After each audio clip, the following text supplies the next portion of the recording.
여러분 반갑습니다. 오늘은 지역자치 모수 최영선인데요. 그 종교 민주화와 정치적인 민주화와 경제적 민주화를 위한 아들러의 권력 의지와 사회적 협동을 조화에 대해서 얘기하도록 하겠습니다. 저는 최근에 어떤 생각을 하면은 그 종교나 정치나 경제에서 민주화를 위해서는요, 인간의 그 권력 의지를 어느 정도 생산적 방향으로 이렇게 성화시켜줘야 되지 않느냐 이렇게 생각해요. 그래서 이제 왜 그러냐면은 이렇게 인간의 권력 의지를 생산 방향으로 성화시키지 않으면 계속 그 분란이 일어나고 싸움이 나는 거예요. 그래서 이것에 대해서 제가 좀 생각한 것이 아들로의 신이야기인데 그 이렇게 해서 종교 같으면 교회 같으면은 막 그 자기를 버려 이렇게 하지만 대형교 목사들은 막 한기총 목사대회에서 그 한기총 그 대표가 되기 위해서 막 뭐 20억을 돈 쓰는 이런 얘기도 있고 굉장히 권력을 지향하잖아요. 그래서 평신들보다 이제 권력을 지향하지 말라 이렇게 하는데 생각보다 이렇게 그 뭔가 교회 안에서 평신들 자신의 어떤 권력 의지를 반영하기 위해서 애를 많이 쓰는 것 같아요. 그래서 그러다 잘못하면 이제 이게 이제 이렇게 막 문제가 터지고 그리고 이제 우리가 정치적 민주화 차원인데 우리나라에서 대의민주주의 있지만 우리나라 지방자치나 분권 이런 게 풀뿌리 안 됐기 때문에 그 굉장히 사람들이 좀 스트레스 받는 것 같아요. 그래서 자신의 권력 의지를 그 언면동 수준에서 또는 뭐 시군구 수준에서 이렇게 좀 더 많이 좀 더 반영할 수 있도록 그런 어떤 권력의식을 생산적으로 좀 사용할 수 있도록 해주는 중요하다고 생각하고 경제민주화도 그 주주 자본주의처럼 자본가가 아니고 노동자들이 노동만 하는 주제가 아니고 권력을 추구하고요. 그리고 자기가 뭔가 어떤 그런 그걸 통해서 자기를 좀 이렇게 실현하는 것 같아요. 그래서 그, 독일처럼 그 한 50% 정도 노동자들이 또 경영에 참여하고 이렇게 하는 것이 인간의 어떤 본성이 좀 합당하지 않나요? 그리고 조직이 좀 더 권력 의지를 모두가 반영하면서 사실 협동으로 좀 가지 않겠냐 이런 생각이 있어서 한번 얘기를 드립니다.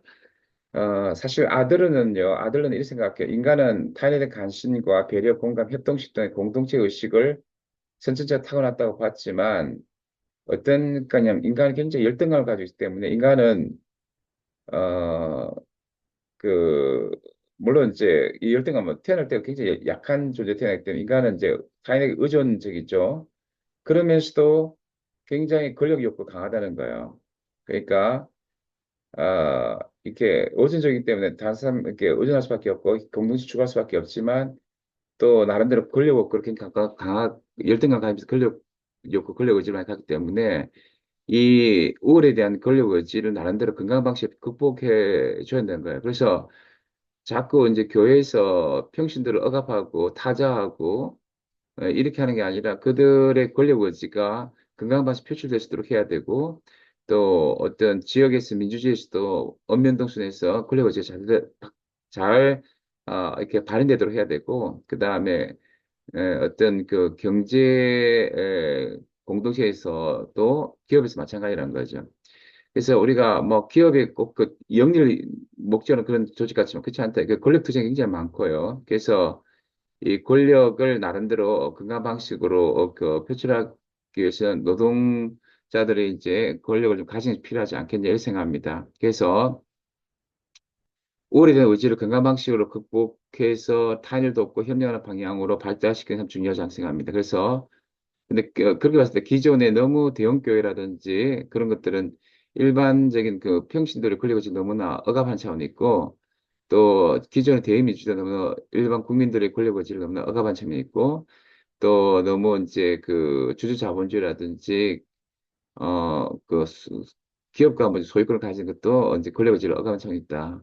그래서 사실 연대와 공동교식, 개인의 용기와 노력이 결합함으로써 우리의 미래를 긍정적으로 바꾸기 위해서는 종교적에서 평신도나 또 정치 영역에서는 어떤 일반 시민 주체에게 또 노동자들에게 권력을 좀 줘야 된다.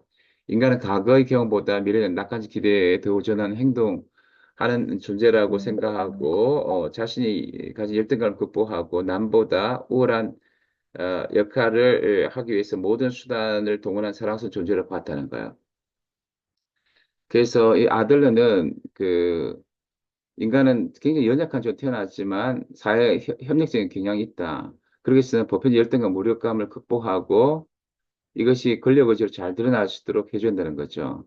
그래서 우월감의 욕구가 인간 움직임 최대의 동기라고 봤기 때문에 열등감과 불안감을 주위 환경보다 더 오래 보이는 목표를 설정하도록 유도하고 그 목표가 구체적으로 돕는데 에, 그래서 열등감을 극복하기 위해서는 어, 그 방향이 잘못됐을 때는 시정을 위한 제격이 필요하고 성격에 있어서 가장 중요한 역할을 하는 것은 권력에 대한 의지다.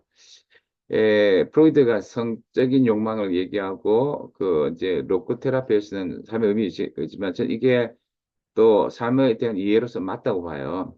저는 사실 아들을 잘 몰랐는데요. 그래서 나약함을 극복하는 권력 의지를 어떻게 우리가 제대로 생각시키면서 공동체에 반영되면서 교회 안에서의 사랑, 어떤 일과 관계 사랑 속에서 그게 잘 되도록 하느냐. 또, 직장이나, 또는 어떤 정치 공동체에서 이것이 반영되도록 할 것이 이게 참 중요한 것 같아요. 그래서 인간의 기본 동기는 권력을 가지고, 니체도 이런 얘기 했지만, 저는 아들레가 더 좋아하고, 우월감이란 자신의 가능성을 더 많이 실현하는 그런 개념이 제대로 작동되도록 해야 한다고 생각합니다. 그래서 어, 이제, 그러기 위해서는 이제 종교형에서 평신도의 기능과 역할이 좀 더 많이 반영돼야 되고, 정치적으로는 풀뿌리 민주주의가 제대로 작동돼야 되고, 지방분권 지방자 잘 되고, 경제적으로는 노동자 정치에 참여하는 것이 인간의 어떤 권력 의지를 반영하면서 사회협동을 조아리고, 인간성을 좀 더 보양하는 방식이 되지 않을까, 이런 생각을 해봅니다. 네, 지금까지 지역자치 연구 최영성입니다.